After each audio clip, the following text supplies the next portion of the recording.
Ladies and gentlemen, brothers and sisters, friends, enemies and comrades, I hope you're doing well wherever you are in this Sunday day. Okay, Sunday fun day, as most people say. But today I'm coming up with a late one. I know it's usually not the time that I usually come on, but karibu sana, karibu. This is Kenya Revolutionary. If you're wondering who I am, I know if I'm just showing up in your timeline for the first time, you're just looking at your YouTube and you see my video, I'm there live, or you're looking at your timeline on X and you see me, this face popping up on your timeline. Karibu sana. Take a minute and go to my YouTube channel. Type in Kenya Revolutionary. The name is right there, just so you can get the right spelling. Hapo tu, non hapo hivyo. All right, that's Kenya Revolutionary, all right? Do the first thing, the first order of business. You know the deal. If you already subscribed, the first order of business is to like the video, okay? Share it, comment, tell me what you think. I need your feedback on what I'm talking about, because I think Kenya, we are at crossroads, or rather, we are heading to a revolution, maybe, or maybe it's a false flag. We shall explore all that, okay? If it's your first time here and you're seeing this face and you're wondering who I am, again, I've told you my name right there. Go to YouTube, type it. I have tons of videos there. You can go through it, like them, share, and most importantly, subscribe to the channel and put your notification on, so every time I come in, you can always find me here. Ama namna gani? Sawa basi.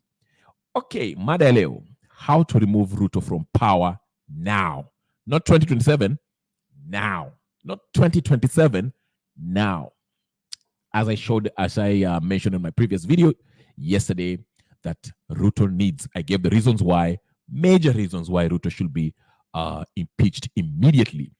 I gave the reasons. I won't go through it, but I might just rehash them for those of you who missed it. If you haven't, please go check my video from yesterday and like it, subscribe to the channel. I told you I have some good stuff in here, good stuff that can help you, especially now that we are really standing up, most Kenya that is, are standing up against this finance bill.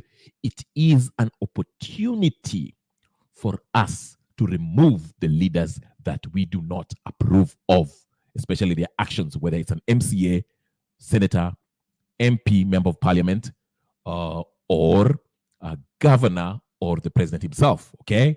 Because it's been, I won't call it an atrocity, but I might as well call it that. But it has been a disastrous, 2 years of governing by this Kenya Kwanza administration, and we've seen every cabinet secretary who has been interviewed in the major media stations embarrass themselves, can't explain themselves, don't even know what bottom-up economic model is, okay, let alone spell it, okay, or pronounce it. It's been just drama after drama. This administration has been riddled with corruption, cases of corruption, every case being thrown out for lack of enough evidence, which we know, that it's just a bunch of bull, okay? But we've seen this, and I think the Kenyans, with this finance bill that has been proposed by this administration, Kenyans are saying enough is enough. We cannot go on like this. Something has to change. And the first target that Kenyans are targeting are the members of parliament, which I agree with. But here's the thing, and this is where I come in for the topic today. As you can see, the mistakes Kenyans should not make. Now, the topic is how to remove Ruto from power. I think Kenyans have an idea of what to do. But I want to emphasize on the mistake, a major mistake that we always make time after time, that we make, and we find ourselves in the very same place that we were trying to move on from. So this mistake, I will explain what not to do. Let me get to the point today. There's some videos I want you guys to play so I can remind you and just show you a glimpse of what is happening up there. And boy, oh boy, may I say, I am proud of Kenyans. I am proud because it is catching up on the ground and people are repulsed by the idea of these fake leaders who come to the ground, smile with us, tell us things that we want to hear. But when it's time to deliver, they do not deliver, while they squander and embezzle the public resources that are supposed to be used to develop our country, be used to provide services for us, be used to create jobs for the wananchi. This is boiling up nicely just to quote Gabriel Ogoda. But let's get to the point. Let's get to the point. I want to play some videos so you can get what I'm trying to talk about. Because this, I'm telling you, is just things are cooking nicely. Okay? Let me start by a video. Let me start by a video by one gentleman that was speaking facts. He said something that, I kind of agree with. Okay? Are we ready, ladies and gentlemen, brothers, sisters, friends, and comrades? Subscribe, like the video. I'm getting started right now. Let me play you the video so you can get an idea of what I'm talking about. By the way, if you're going to watch this video or repeat later on because you couldn't catch this live show, I know it's probably late in Kenya, late in some other parts of the world, whether you're from Asia, Africa, Europe, America, New Zealand, Antarctica, Atlantis, whatever the case is. I know maybe it's late wherever you are. So if you're going to catch this on repeat, please, the rules are the same. The first order of business is to like the video. The second order is, if you haven't subscribe. And the third is what? Comment, share, okay? And put your notification on so you can always get me when I come in. Let's start with the first video. Let's get to the matter. I don't want to, waffle around. Let's get to the matter issue, okay? Sawa, twende. Watching what you say the first video so you can get what I'm talking about. This is a sentiment from somebody who is on the ground, and he was speaking for millions of to MCS and women rep. We are going to deal with you. Let me tell you, we are waiting for these members of parliament. Wapitishe your bill, waone. Mukijaribu kupitisha your bill, we are not going to consider anyone. We are going to start from even the head of the state. We are going to the governors. We are coming to the senators, to the members of parliament, to MCS and women rep. We are going to deal with you. Hata mukikuwa wapi, tukiona tu gari yenyu, tuna stone hiyo gari. Mukipitisha hii finance bill, mutaona, mtajua ni nyinyi ndio tumeweka kwa hiyo kiti. You will know that we are the people who voted for you. You are our representatives. You must respect Kenyans. You must respect citizens who voted for you to be the president, to be the governor, and to be the member of parliament, to be even the MC and women rep. We are going to deal with you. Tukiwaona anywhere, we are going to deal with you. Tukiona motorcade yako inapita, we are going to deal with your motorcade so that you can listen to us. Why can't you listen to us? Why can't you listen to Kenyans who are crying day and night and telling you the finance bill 2023-2024 ilitumiza, and now you are coming even adding more taxes, and we are telling you, please don't pass this finance bill, itatumiza zaidi, and you are telling us no, we are going to do it irrespective of what. Even the member of parliament, you are telling us that tunaenda kupitisha kufurahisha Ruto. Pitisha hiyo kitu alafu tunakungoja kwa ground. We are not going to wait for 2027. We are going to deal with you. We are going to deal with you. Hiyo motoke na hiyo security yako unakuanga nayo. We are going to show you that sisi ndio tuko wengi kuliko hiyo security yako. Tunaenda kukwambia, we will tell you, we will show you. Wangoja uone. Pitisha hiyo kitu, hiyo time ukipitisha tu hivi. Make sure me resign and we don't see you. Even that parliament, tutakuja kwa hiyo parliament and we will burn it down because you don't listen to Kenyans. We are telling you we are suffering, but you don't listen. Just try. Pitisha hiyo bill uone. We are coming for you. There you go. No mincing of words and no beating around the bush. Pass it and you will see dust, so to speak. But let me say, I want to use that as the first way, the easiest way that you can do this. Remove Ruto constitutionally, okay? Let me tell you this. And this gentleman has highlighted this. Let's use this finance bill as a catalyst to remove Ruto before 2027. How are we going to do that? This gentleman has highlighted that. Okay, the first step is to target these representatives. Because remember, in order to impeach him, we will probably be relying on these MPs and senators to vote a vote of no confidence to remove Ruto. Mind you, these guys might not do that as it stands, because you heard him say most of these MPs, some of them, the Tugegas or whatever you want to call them, they're still, they're vowing to vote for this finance bill, not because it's good for Kenyans, but just to show their loyalty to President Ruto. What kind of reasoning is this? Representatives should be voting according to what their constituency wants. members of their constituents want, not because to show loyalty for their party leader, the president. Conversely, the Azimio folks were telling us that they were going to converge and have a meeting on how they're going to vote, whether they're going to vote no or not. That's not the issue here. I want to be very clear. Okay? For the Azimio folks to meet, have a meeting, emergency meeting, or whatever the case is before the vote, and corral the members of parliament to vote in a certain way by itself is not how the process of the democratic process should take place. That the process should take place in such manner. Listen carefully. The member of parliament should go back to Mashinani, his constituency, and have a public participation, okay, and get the views of the guys that voted him or her to the parliament, factor in his vote and form an opinion, go and vote according to what your constituency, what they want. Don't meet up as a party and decide we are going to vote this way. Every constituency should be reflected. Their views, the majority view of a certain constituency should be reflected by the vote of their representative. Okay? So, for example, if Babu Owino goes to Langata East, not Langata East, where is he from? Embakasi East, whatever, that's his constituency. Okay? Goes and have public participation. Then the people of Embakasi tells Babu Owino, hey, listen, Babu Owino, we do not want this finance bill for the reason A, B, C, and D. Then Babu Owino can, make a report, come back to Parliament, and when it's time to vote, he can vote down this finance bill based on the majority view of his people, the people who send him there.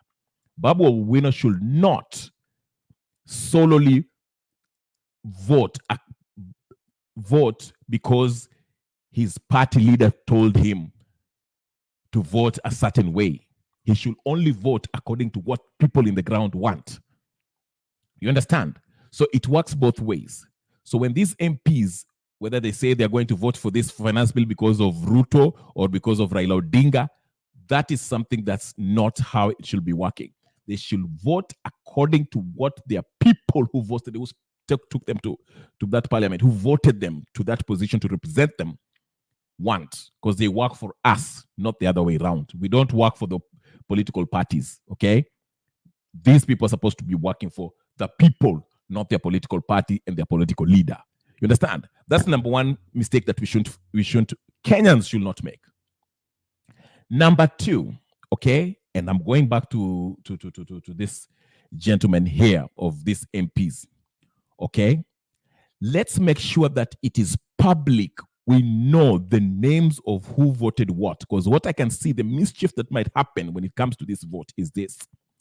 They might try to come up with a way of not being transparent as to who showed up to vote, who voted it yay, or who voted nay.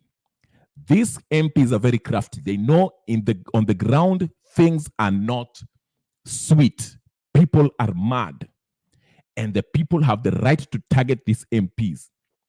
Okay? So what they'll try to do, hii mambo ya abscond the vote, people who don't, watu ambao walipewa pesa from the opposition ambao walijifanya ati watakuwa absent of that day, they should be considered as people who voted yes for this vote. You have no reason to not show up on that day. That's your primary responsibility, is to legislate. Okay? Before even you get to check the president. Okay? So we should hold them responsible. So the tricky way I see these parliamentarians, the thing that they try to do, watajaribu kuweka that vote, that process to be opaque. Hawataka kuwa transparent. Watajifanya ati, we will not show you who voted what and how they voted, to avoid backlash. Okay?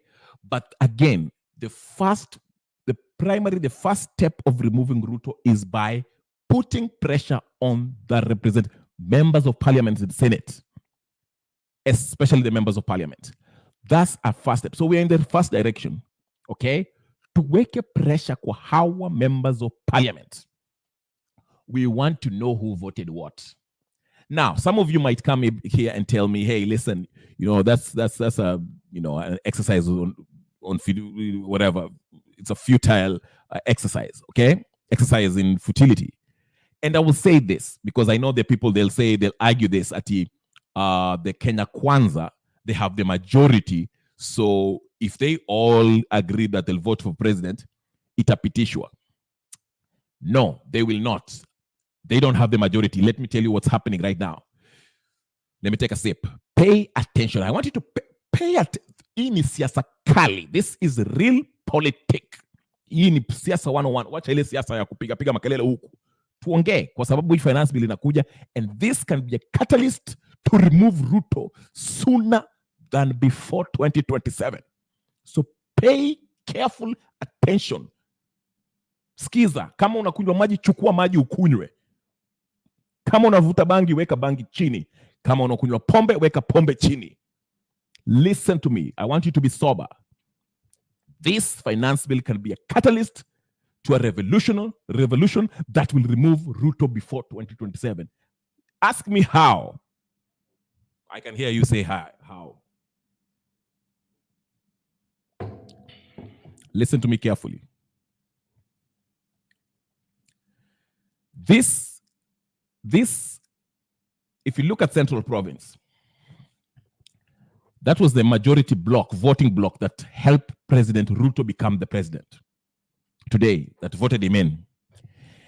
And what is happening right now, the Central Province, most of their representatives are turning away from Ruto because the policies that Ruto has been advancing are, as you know, are not favorable to them.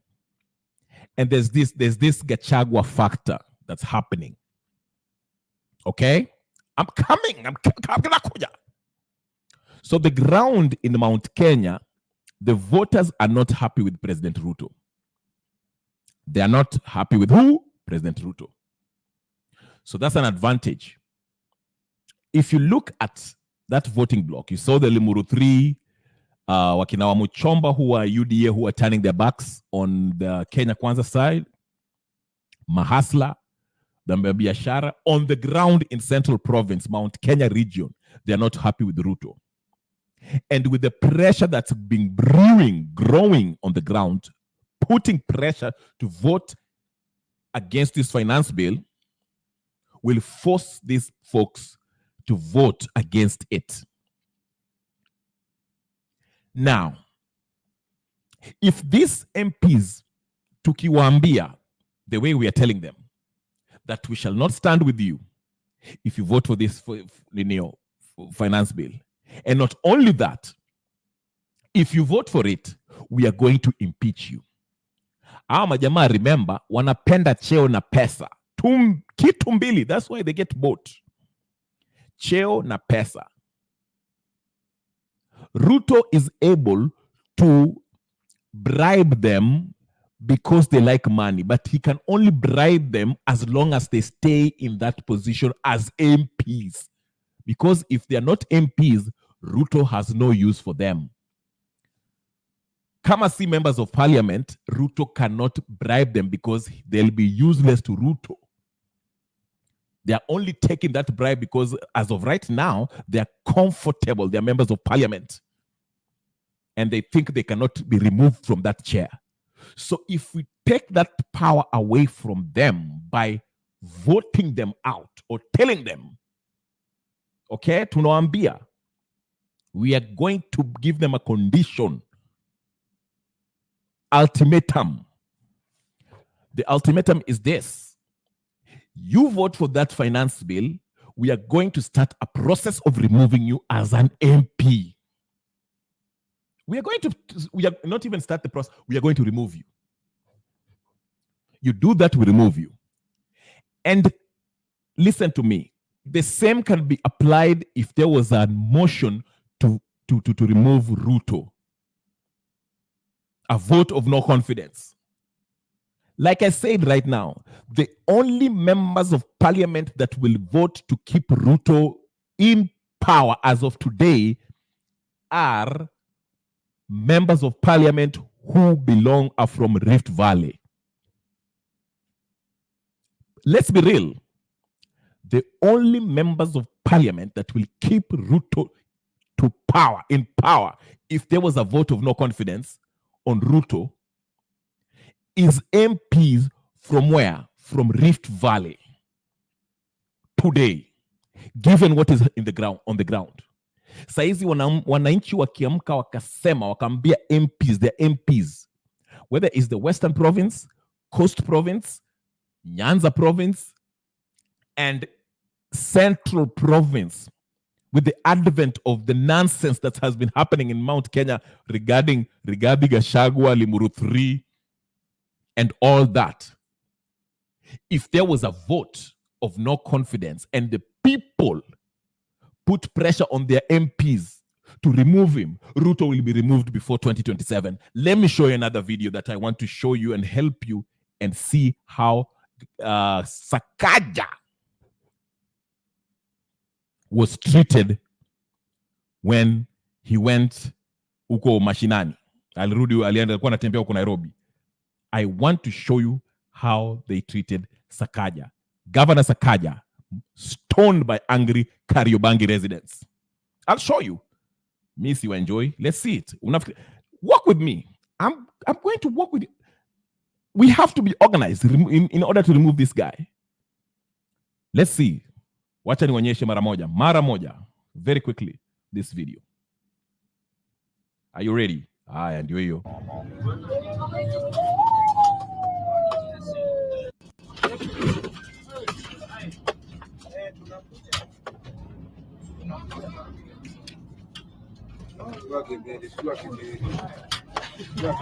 Kila mahali muda.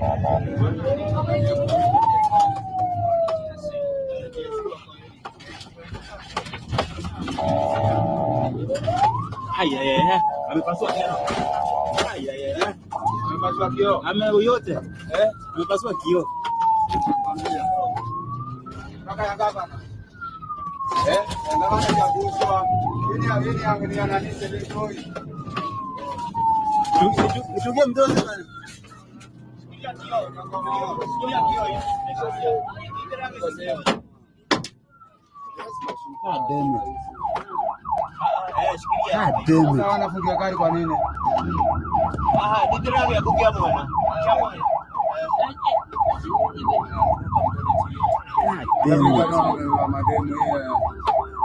Wewe ni kasheria? Hao ndio mwingine. Kasheria kwa hapo ndani. Kasheria kwa hapo ndani. Kasheria kwa hapo ndani. Hapo hajaumia.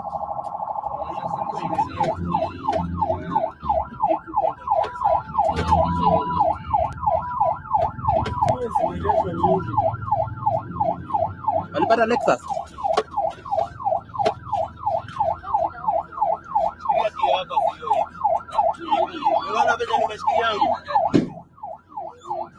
Shikilia ni vioo zisivunjike. Shikilia ni vioo na mikono zisivunjike.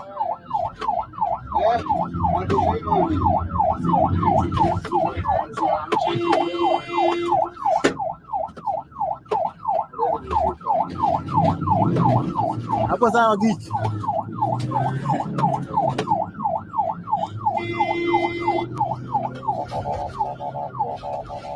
Gichi hapo sawa. Tumesave. Ndio kutoka kwa barabara huko ni sawa.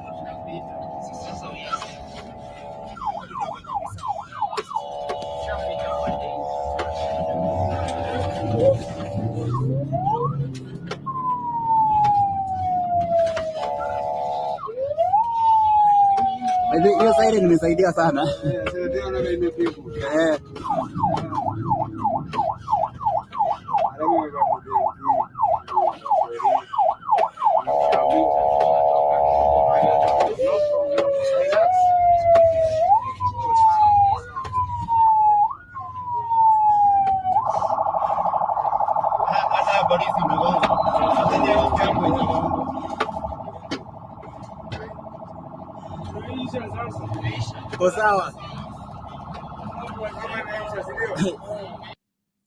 All right. I know most of you must be wondering what's that video. You must be wondering what's that video all about. If to give you context, that was part of Sakaja, Governor Sakaja, Governor of Nairobi, Sakaja's motorcade. They went to, I think it was Kariobangi, wakaanza kuchapwa mawe. People stoned him to almost, well, they didn't stone him to akukufa, but he was basically, the motorcade was walimchapa na mawe. Why? Because they've rejected Sakaja. They've rejected Sakaja. They do not want Sakaja. Wakamchapa mawe. So that video it was taken by members of his entourage, his motorcade. Walichapa mawe. They had to run. Unaona kio ilibanjuka. That is what I'm telling you. Now, I've mentioned this. The first step of removing Ruto is this. Put pressure on your MPs. It's been put to pressure. That's why I'm saying this finance bill can be a catalyst on removing President William Ruto. I told you, you give these MPs an ultimatum. Ukivote yes for this finance bill, tunakutoa. Unatolewa. Tunaanza immediately. Immediately tukiangalia tu hapo kwa Hansak tukiangalia uli vote yes. Whether you are Azimio or Kenya Kwanza, we are removing you. Tunakutoa. Impeach. The process starts. All of you, hata kama ni 100, nyote mnaanza. It will be coordinated. Tunawatoa nyote. Now, once we've removed you, tutarudi na another ultimatum. Tutaambia one of our representatives introduce a motion of tukuninio ya vote of no confidence on Ruto, to remove Ruto, and based on the violation, lack of the respect of the Constitution. He has violated the Constitution several times. That's grounds for impeachment. And we, those members of parliament, shall vote on it. And again, wananchi shall put ultimatum again. That is the word of the day. Vote no, ukivote kuweka Ruto aendelee mpaka 2027, tunakutoa immediately. If you vote to keep Ruto on power, unatolewa. Na nyinyi pia watu wa Azimio. And this is the mistake I want to go on Kenyans. That's what I'm saying. This is the mistake that we should not let happen again. Now, Kenya munisikie vizuri. This mistake shall not be repeated again. And this is the mistake to do. Don't be fooled by this fake opposition that they will carry out the will of the people. Don't let this hii uchungu tuko nayo kama wa Kenya, don't let that be hijacked by the opposition. Unakumbuka vile wa Kenya walianza kukasirika of bei ya high of living, standard of living, high cost of living. Unakumbuka? That is the very same time when the Azimio folks were fighting for government of national unity. That is when they called their first press conference wakisema ati they want something akin to the Kofi Annan Accord. Then they started seeing people protesting over the cost of living. Guess what they did? Wakadandia hiyo mambo ya cost of living. Wakajifanya ati cost of living should be the first one. And after the NADCO compilation proposal was concluded, after they've pocketed 100 million, led by Kalonzo Musyoka and others, okay, cost of living was never addressed in that NADCO report. Why? They used it, they hijacked the people's outrage to renew their cause, so that they can send Raila Odinga to AUC. So they want to use this. Unaona saizi wamesikia watu wamekasirika kwa ground. What happened after that? Kalonzo Musyoka mbio with Azimio ni millions. Unajua Raila yeye ameshapata yake. He's running for AUC, so he cannot be that vocal. Unaona? But as soon wameona Azimio wanajifanya. Soon as they see kwa ground watu wamekasirika, this control opposition, they want to hijack the movement. The organic movement that have started in the ground, the outrage, the revolution that have started organically by the people, Azimio want to hijack it. Ndio maana wameona wakapima weather, wakasikia ground imekuwa hot. Unaona Kalonzo ameingia na ninio, ameingia na toa press conference ati we shall redirect our MPs because they want to hijack it, and once they hijack that ninio, wataipoesha, watasema okay, well, let's negotiate with the president of the day. Alafu wataenda watasema okay, in order for us to have peace, ndio watu wakwae na ninio peace kwa ground, let us put this NADGO report, ndio watu wapate macheo. They want to hijack this movement. Wacha nionyeshe. You saw that 2 days when Kalonzo Musyoka aliingia hapo na hiyo kichwa yake. Listen to him. Kwa sababu Raila cannot give that press conference kwa Raila ashanunuliwa, he's going to AUC. At least that's what he thinks he's going to do. So let's not make mistake like that. Let it be organic. Whether wewe ni mtu wa Mount Kenya, mtu wa Coast, mtu wa West, mtu wa Nyanza, together to remove to remove Ruto. Na MP yoyote ambayo atapiga kura, number 1, to support this finance bill, or number 2, to vote to keep Ruto, ataondolewa, impeached immediately. Wacha niwachezee Kalonzo Musyoka. Let me play Kalonzo Musyoka. Wacha niwachezee Kalonzo Musyoka. You'll see they're trying to hijack this movement. Let's not be fooled by these people. Na msikuwe na ile ukabila, tukae kama Wakenya, tutoe hawa MP.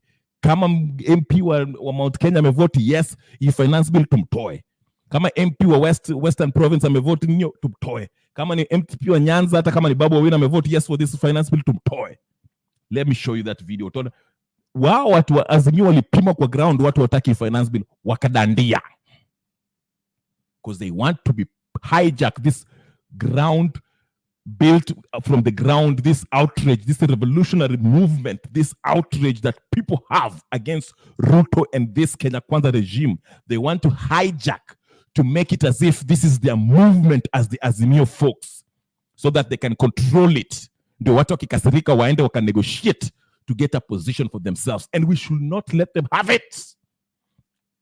So the same ultimatums that we have for Ruto, the same ultimatums that we have for Kenya Kwanza administration is the same ultimatums that we shall give to Azimio politicians. Do not let Kalonzo Musyoka, Raila Odinga, and Azimio folks to hijack this revolutionary movement that has been started up from the ground.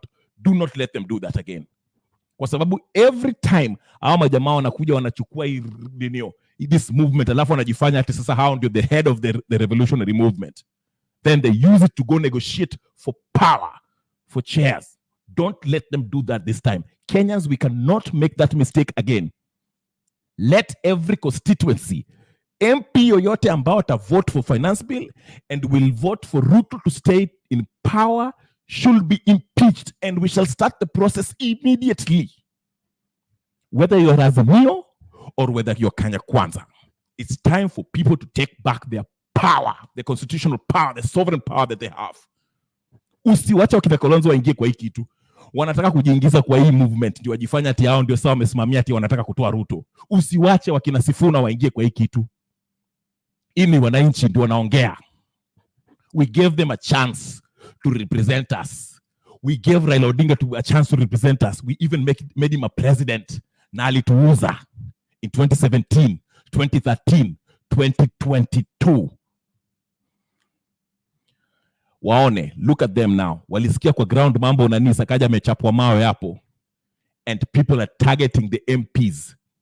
Are calling the phone numbers, we're exposing the phone numbers of MPs. Wanapigiwa simu wanaambiwa msifanye, hata ulisikia Selasa akiongea. We are calling these MPs. Azimio wakasikia hiyo kitu, ukawaona sasa wakaita press conference sasa wanajifanya wanataka kukuwa the head of this movement. They want to hijack what is happening.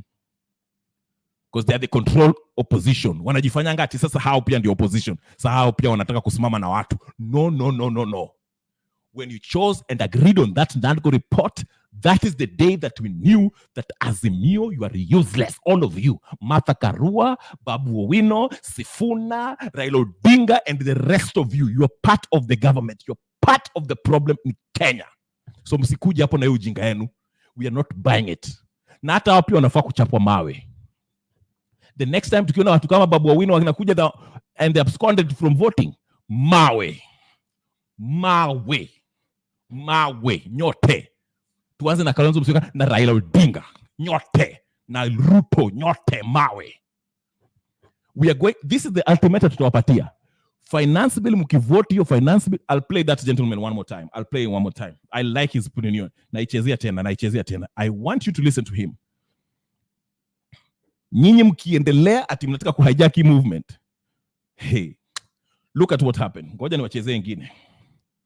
Ngojeni kidogo. I'm with you. Like the video. Msiharibu wakati. Like the video. Nitaonyesha ingine. Haya, revolution imeanza. Hallelujah. Kama mjaninio, hebu waendelee.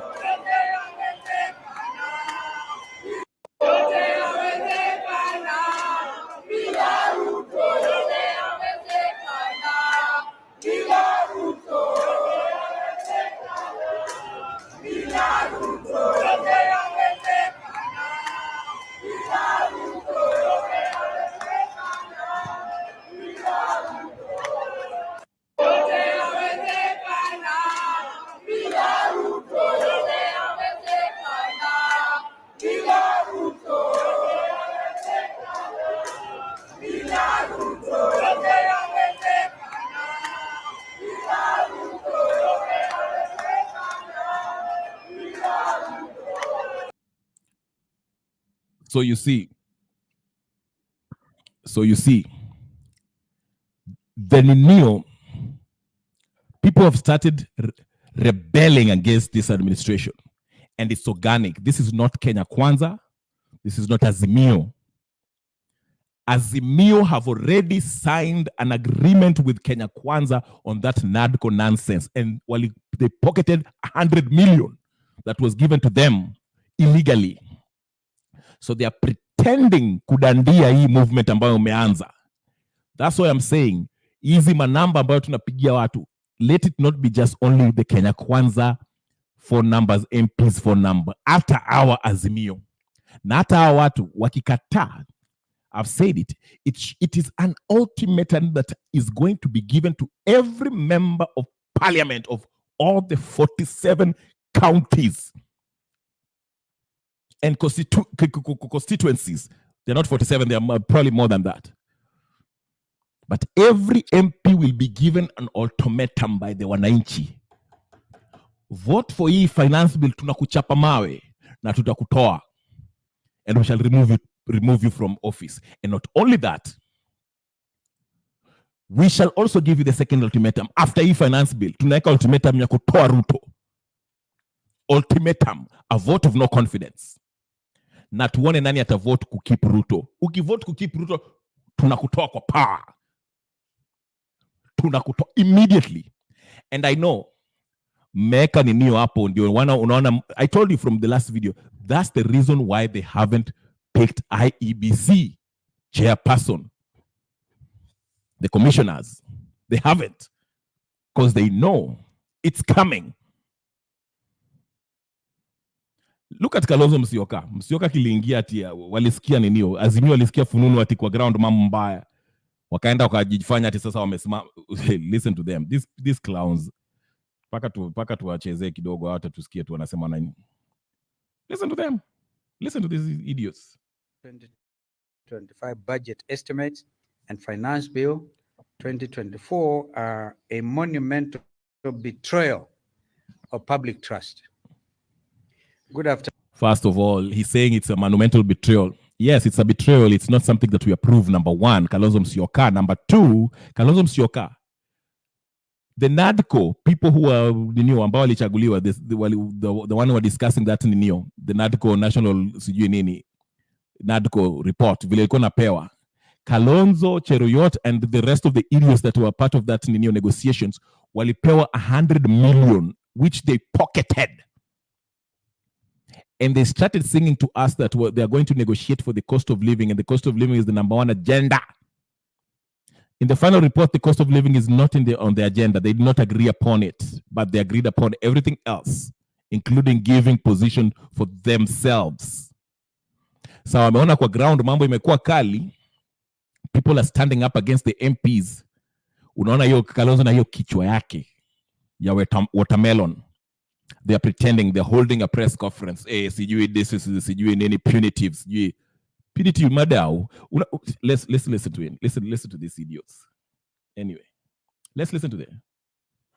Listen to him. Good afternoon, and thank you for honoring our invitation to attend this important press conference. The Azimio la Umoja One Kenya Coalition Party convened to discuss a budget estimates 2024-2025 and the Finance Bill 2024, assessing the nation's overall condition and the impact of the Kenya Kwanza regime. We now wish to make the following announcement to the Kenyan public regarding our position on the two matters. On the number one item, budget estimates 2024-2025, in February, we informed Kenyans that the Kenya Kwanza's economic proposals, policies, and plans were unsound, unrealistic, and unrectifiable. This regime's preference for self-interest over the nation's well-being is evident in the review of the 2024-2025 budget estimates.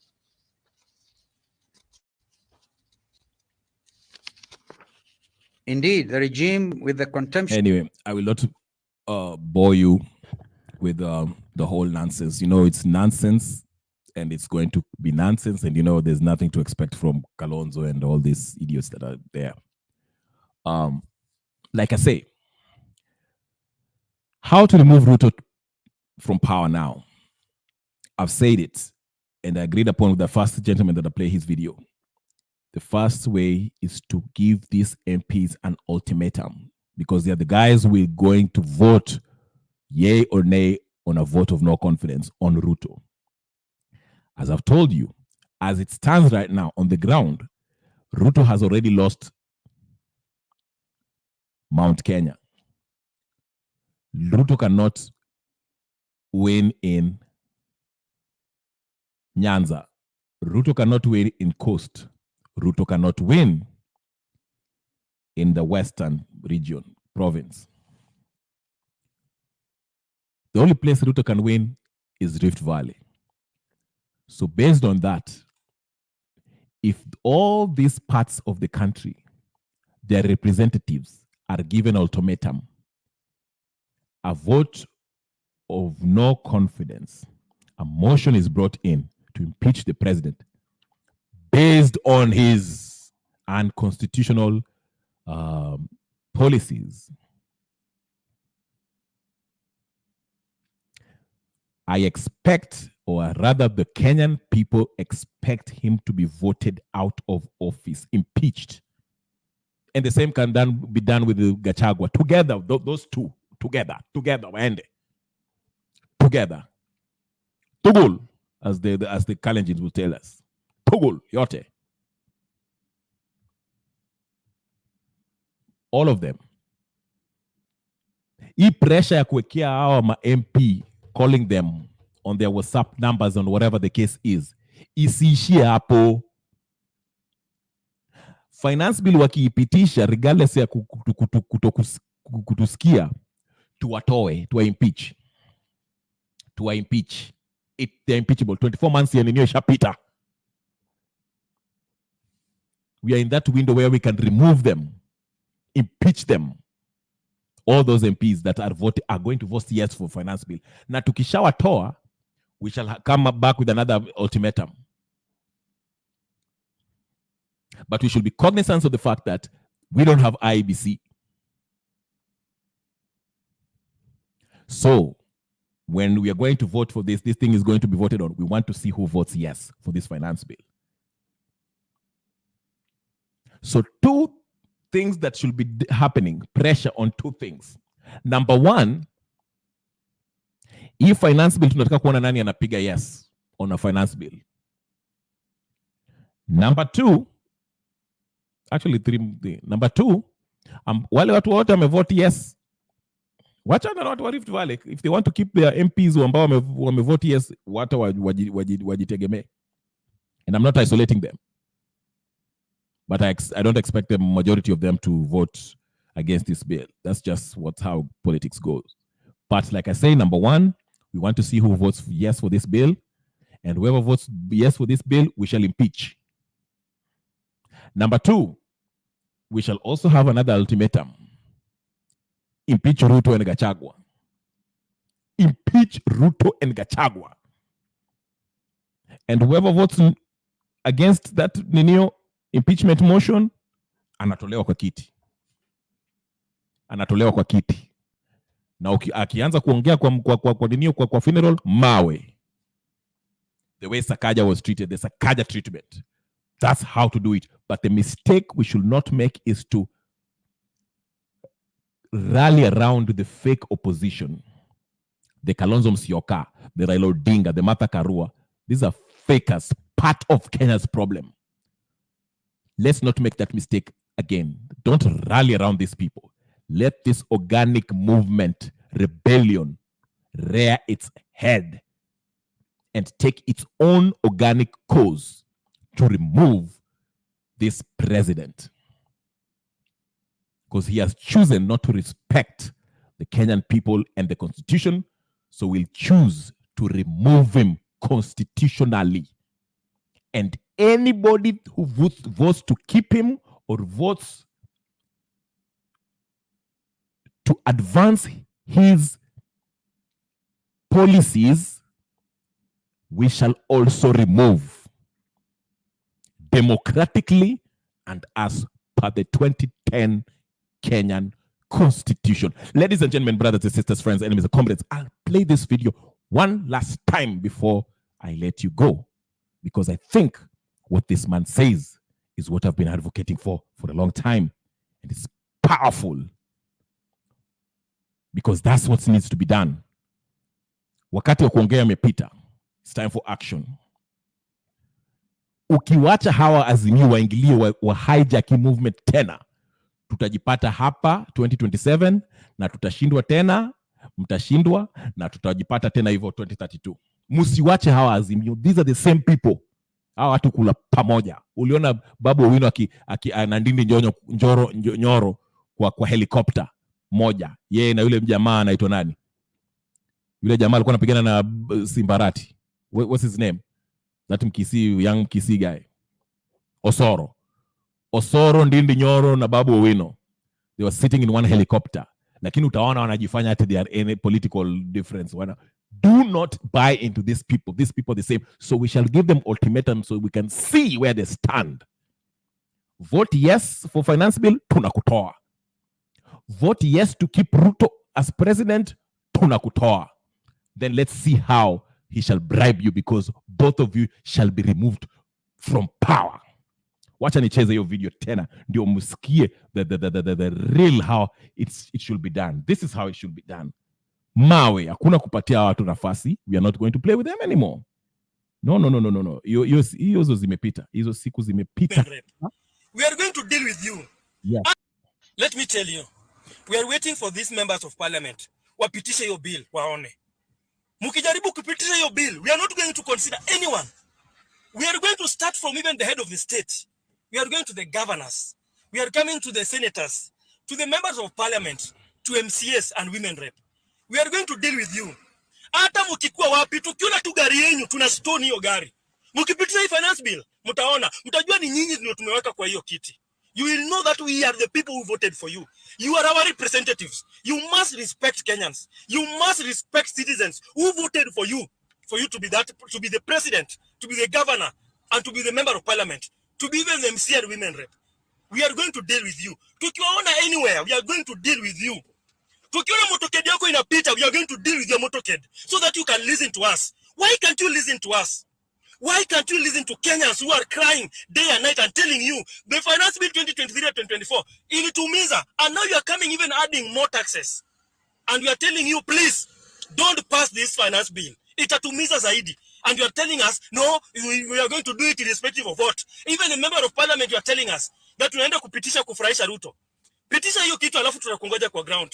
We are not going to wait for 2027. We are going to deal with you. We are going to deal with you. Hiyo moto kena hiyo security yako unakuanga nayo. We are going to show you that sisi ndio tuko wengi kuliko hiyo security yako. Tunaenda kukwambia, we will tell you, we will show you. Wangoja uone. Pitisha hiyo kitu, hiyo time ukipitisha tu hivi. Make sure ume resign and we don't see you. Even that parliament, tutakuja kwa hiyo parliament and we will burn it down. Because you don't listen to Kenyans. We are telling you we are suffering, but you don't listen. Just try. Pitisha hiyo bill uone. We are coming for you.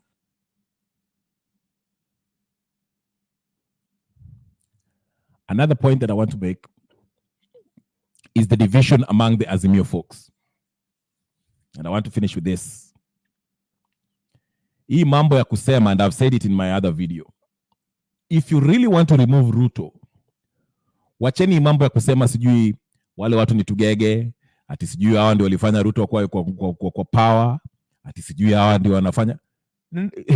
Hii economy inaumiza kila mtu. Easy policies za IMF and World Bank are affecting everyone equally. Ruto ameuza kila mtu. So the last thing you need ni kuanza mambo ati sijui unasema ati hawa watu wa Mount Kenya ndio wanaleta shida hapa. Do not blame people like that. Whether they voted for Ruto or not. Hiyo tutasema. If you really truly want to remove Ruto, shikana na hawa watu wa Mount Kenya, and through their MPs tutoe Ruto. If the goal is to remove Ruto, wacha kutenga watu wa Mount Kenya unasema ati sijui nini. Whether they voted for Ruto or not, that's immaterial. Okay, unaweza kusema walidanganywa, wakapiga kura, wakaeka Ruto kwa president. Lakini saizi vitu zimegeuka. So take this opportunity to join hands with them so you can vote this president out instead of isolating them. Because kila mtu anaumia. So hii mambo ya kusema ati sijui nyinyi ndio mlifanya ati tukuingie kwa hii shida. Shida hii kwanza na Ruto. Shida ilianza hata na nani? Uhuru Kenyatta, and even before that. So join hands for the common good of all Kenyans. And the common good right now is to remove Ruto from the president, along with Gachagua and every MP that support them. So we shall start again. We start by giving ultimatums to these members of parliament. Do what we say or we remove you. So after voting for this finance bill, if they vote yes, we are removing them. If they vote no, they reject it, wanaka. Then we shall bring another ultimatum. Na tutawaambia walete motion ya kutoa Ruto. Ukivote yes, ati tunataka kuweka Ruto akae kwa kiti, tunakutoa. If you vote no, tunataka Ruto atoke, unakaa. Those are the ultimatums we have to put. Na tunataka kuambia president, tunataka IBC iwekwe mara moja. Mara moja ndio tukwae na ninio. Uchaguzi kwae. Tukishamfukuza kwa kiti, tuko uchaguzi iko. Because they want to create this constitutional crisis. For that very reason. So he'll say, oh, hakuna commissioner, so I'll just keep on becoming president. Because hakuna commissioner. But the first order for the Kenyan people, wacheni kujitenga. Especially nyinyi watu Azimio ambao nawaona hapa, the supporters ambao nawaonanga hapo wakisema ati nyinyi watu wa Kikuyu, stop isolating yourselves. Stop isolating the people of the mountain. If you want to be a national outfit, you have to accommodate everyone. Si lazima msikizane kwa kila kitu, but there's one thing we can agree upon as Kenyans. We can agree on one thing, that Ruto is, through his IMF and World Bank policies, are destroying Kenya. So the reason we can do, the one thing we can rally around is to remove Ruto and Gachagua. Then after that, we'll see what's next. But hii mkianza kusema ati nyinyi watu wa Mount Kenya ndio mliweka Ruto hapo, mnatuletea shida, mtatuleta shida, then guess what? Ruto will be happy because you're already divided. Conquer and divide. And Ruto will stay in power till 2032. And even 2032 kama amna IEBC ataendelea na huyo Gachagua wake, na mtakaa tu hapo mkipiga makelele huko Jivanji Gardens mkichezwa, and all your politicians will be bought and sold like prostitutes that they are. Sikizeni hii video nikiendelea, so I wrap up. Wacha niwachezee tukimaliza. Make sure you like the video, ladies and gentlemen, brothers and sisters, friends and comrades, and if you haven't subscribe to my channel, mara moja, Kenya Revolutionary, kama kawaida. Haya, get this lady, she said something really important that you must listen to. Skieni, and she makes a bunch of sense. I'm really disappointed with Kenyans. Haijalishi ni party gani ulipigia kura. It doesn't matter. Uku ulipigia Azimio, uku ulipigia Kenya Kwanza, ulipigia Root Party and the rest. Just understand one thing. Kwa finance bill ikipita, sisi sote tunaumia. It doesn't matter ni party gani ulipigia. And I really don't like the way people are saying that, oh, you know, sisi which party tumezoea this. I'm telling you Kenyans, and I'm going to repeat it again, we can't make the same mistake twice. We cannot make the same mistake twice. And if you think wewe kuambia MP wako aweze kupitisha the finance bill to punish those people who voted for a different party, that itasaidia, just have to understand one thing, itutaumia sote. Maneno yenyu ya kusema sijui pate fulani watalan kwa matunda yao, that's something we are not supposed to be talking about. Just have to understand one thing, tutaumia sisi sote. But if we stand together to fight this thing, called finance bill, Kenya we shall stand. Together we stand, but divided we fall. Hakuna kitu ya kuongezea hapo. Everyone has turned against Ruto. Everyone has turned against Ruto. So if everyone has turned against Ruto, kwa nini bado mnataka kupigia watu makelele sijui nyinyi watu wa hii sijui mlipigia Ruto, nyinyi watu wa hii? Even in Rift Valley there are some places where they don't even, they're tired of Ruto. Bring those people who are tired of Ruto to join hands and remove him legally. Tuache kupiga makelele. Stop ostracizing people who are suffering the same way you're suffering. Unasema ati hao ndio, they have the right to vote wherever they vote. Hata kama walivotia Ruto, there's some people who voted for Ruto who now do not want Ruto because Ruto amewageuka. Sasa kwa nini unaanza kusema ati hao ndio wanakuletea shida? Wachukue ndio mushikane mkono mtoe Ruto kwa sababu mmedanganya kila mtu. But IEBC has to be constituted and Ruto needs to do so. Aambiwe. Kama si hivyo tumtoe. Na sio Ruto peke yake, ni Ruto na Gachagua. Waende pamoja. Let's read some tweets real quick before I wrap up. Okay? Before I wrap up, let's read some tweets really quick. So we can finish up. Ama namna gani? I have a few more minutes. Like the video and please subscribe if you haven't subscribed. I'm just wrapping up. Ama namna gani? All right. Thank you so much. Like it, share, comment, and do all the stuff. If you're going to watch on this repeat, please do the same. Like the video and comment, share, and subscribe if you haven't subscribed. All right, 20. What just saw me Miguna's tweet here. I hope you guys can see what I'm showing here. This one of 40 minutes. This was 40 minutes ago. This is what Miguna said. Let's read his tweet. I don't know what's happened to it. Okay, my thing is loading. All right. It's quite a lengthy one, but we shall read it again. All right. When we fought against the Kenyatas, Moi's, Odingas, and the 1963-2022 KANU maniacal cabals, we wanted to empower Kenyans and show that a sitting president, deep state, and the plundering organized mafia could be defeated. We wanted to demystify the power of deep state, dynasties, organized mafia, and plundered wealth. We did that glowingly. It makes the fight against any old or new deep state president and organized mafia look like chicken feed, because we made the people understand that power belongs to them and resides in their numbers. Yes, democracy. Okay? And that no one and no groups of people, no matter how powerful, influential, or wealthy, is above the law and can be defeated or removed by organized citizens. Okay?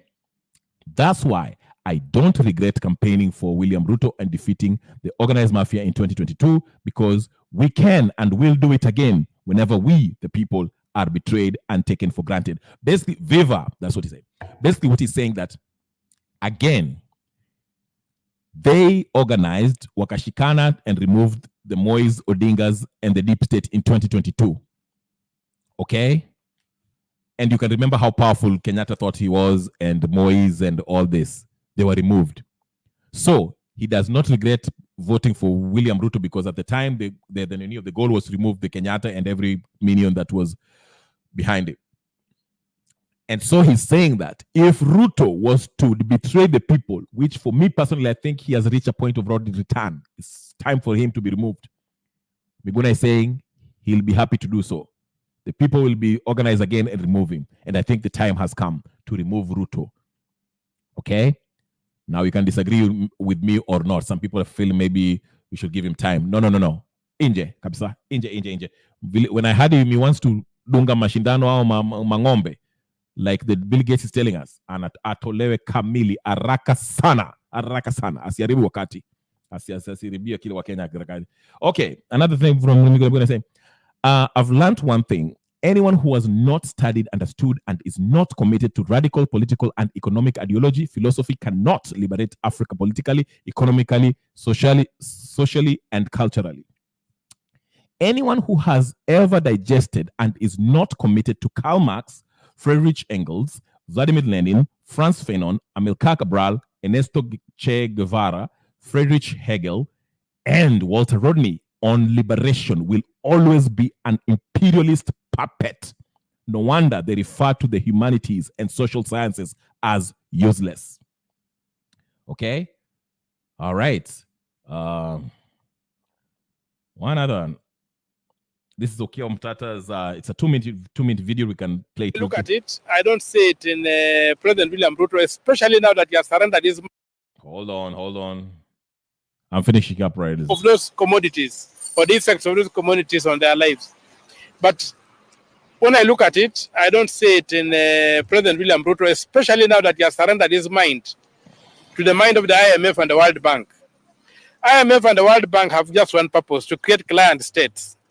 And if you look at the policies that have been rolled out by the Kenya Kwanza government, they are largely designed to make Kenya a client state, to put Kenya on its knees so that you can keep on moving around with a beggar's ball. Production in Kenya has become too expensive. So everything is going to shrink, the economy is going to collapse, and we shall begin begging all over the world. And we shall be a perfect client state for the West. So William Ruto, I think, is empty. This head is empty in terms of what are the existential threats that face the black people, that face Africans. He swallowed the issues of the white man, the way they are packaged. He doesn't understand crony capitalism, how it works. So he has now become an agent of the West to destroy an African state. And some of the things he is doing are bordering on treason. They are treasonable, and maybe going down the line he might be impeached if he doesn't change course and begin understanding what Article 1 says, that the people of Kenya are sovereign. And when they elected him, there was nowhere in his manifesto where he said that the IMF and the World Bank are going to govern Kenya when he gets into office. He promised to govern this country, but he's destroying it. Everything is crumbling in 1 year. It's not acceptable. So he needs to shape up, or he might get impeached down the line. I don't think his MPs will die with him. They're going to get a point whereby he can be impeached if he doesn't change course and begin doing things that benefit this country, not to benefit the Western powers, not to benefit the World Bank. Right now, he wants to sell the assets. These assets, some of them were put up before he was born. Now he wants to come and sell them. What will the future generations have as a state? Those who run the government in future, what will they rely on to run this government? We have already talked of food. We are talking of transport. We are talking of education. We are talking of health. If these things are sold, how will the future governments finance those key ingredients of our modern society? So for me, I think William Ruto is going overboard. And where we are right now, we might be facing an impeachment very soon. My name is from just have one question for you to shed more light on. Recently, we had the bipartisan talk report being. All right.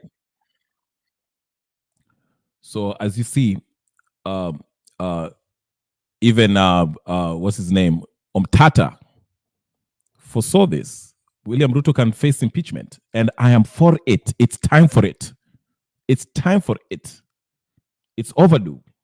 I'm done. Maybe some people might feel like he needs time. I think it's time for him to be impeached immediately. Now, after the finance bill, we shall remove him. He should be removed, impeached. I will read the last tweet, then we shall conclude this. Okay?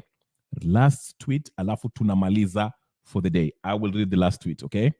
And this is something that maybe Ruto can do to help himself, to redeem himself. I doubt he will do it. But this is, you remember today he was in Italy, then he went to Switzerland. He's part of that NATO. He met Zelensky. Zelensky is a clown, trying to say that Russia was blaming Russia for the Ukrainian thing, but he failed to condemn Israel. You know, this guy is a total puppet. Total puppet. I don't know how to say. Ruto is a total puppet. Okay? And needs to go immediately. Time yake imeisha. He needs to be impeached. Let me read the last tweet and we shall conclude with that. Okay? This tweet comes from Meguna. I'll read it and I will show you so we can finish with this, because I think this can offer hope for his administration if he wants to turn things around, which I highly doubt he will. Now, okay. This is it. Can you guys see it in the room on the screen? All right. This is what he said. This is a message to President William Ruto. Put your UDA party and Kenya Kwanza administration in order. Kenyans are not interested in the pro and anti-Rigathi noises and hulabalus. Recall the Punitive Finance Bill 2024. Listen to Kenyans who voted for you and to whom you are accountable. Stop implementing the IMF and World Bank oppressive anti-African policies and programs. Repatriate the trillions of public shillings looted during your administration with despot Uhuru Kenyatta and use part of the money to repay the debts you and Uhuru Kenyatta burdened Kenyans with. Use the balance to build factories, industries, infrastructures, hospitals, processing and assembly plants to provide universal healthcare, humane, affordable housing, quality education, food security, and employment for all Kenyans. Deal with rampant corruption in all public spheres, especially in the executive, legislative, bureaucratic, judicial, and county levels. Stand with progressive African and developing countries against American and European imperialism. Stop supporting Israeli genocidal acts against the Palestinians. Don't get sucked into the Russian-American propaganda and geopolitical wars. Make Kenya your singular focus. Serve the interest of the 50 million Kenyans, not the parochial interest of your cronies, tribesmen, party members, and imperialists. If you ignore this message and continue to implement imperialist policies meant to keep Kenyans in bondage, don't blame Kenyans in 2027 and beyond. I won't even wait till 2027. But again, a quick point that I want to mention. You know, he reasserts himself and, you know, he's sitting right beside Zelensky, that clown that doesn't even live in Ukraine. Okay, he lives in Switzerland, for Christ's sake. Well, his country is burning down. Russia is bombing the crap out of Ukraine. Ukraine have lost the war, okay? Now, Russia is in the verge of verge of nuclear warfare with America. You see that they just moved some warships in Cuba and submarines, nuclear submarines there. The same thing with China also of using the sea off the coast of San Francisco. It's getting ugly, okay? So guess what? And Putin said he will be supporting countries that are, you know, are affiliated with him, that they have friendship with, like Burkina Faso. So if Kenya is going to be part of the NATO affiliated countries, guess what? We might be collateral damages for starts. But anyway, I won't get into that. That's why, you know, it's very Ruto should have taken a neutral position as Kenya and make Kenya his focus. Now, I want to finish with this so we can wrap up and get the whole thing that I was talking about. The whole point I was driving home with this is this. Ruto, you're done. Kenyan people should put pressure on the what? our MPs, and senators, our representatives. Number one, like we said, calling them is good, but hawa majamaa hata kama ni kuwapiga mawe, they need to pigwa mawe. Number two, if they vote yes for this finance bill, let's remove them by force. Anyone who votes yes for this finance bill should be recalled immediately.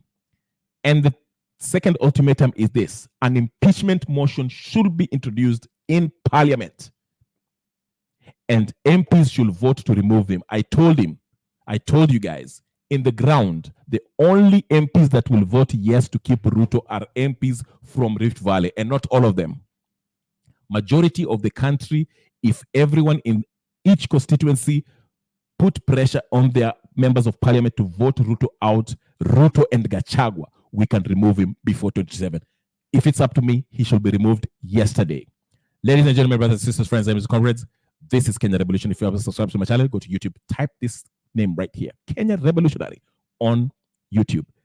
The first order of business is to like the video. Second order of business, if you haven't subscribed, subscribe. And third order is what? Comment. Give me a feedback. What do you think? Which one is the most effective way of removing Ruto? A military coup d'etat is next to impossible. He already killed Ogola. Maybe it was Ruto, maybe it's Kenyatta. I suspect it's more Kenyatta, but that's allegedly. That's maoni yangu. I might be wrong. I'm probably wrong. But I'm just saying, the Kenyans can remove him through our representatives. But we have to first make the MPs, our representative, understand that we are their bosses, not the other way around. I will leave it there. Again, for the last and umpteenth time, my name is Kenya Revolutionary. Find me on YouTube. Subscribe, share, like, comment, and I will see you later. Peace and blessing, and I'll see you next time. I'm out. Thank you.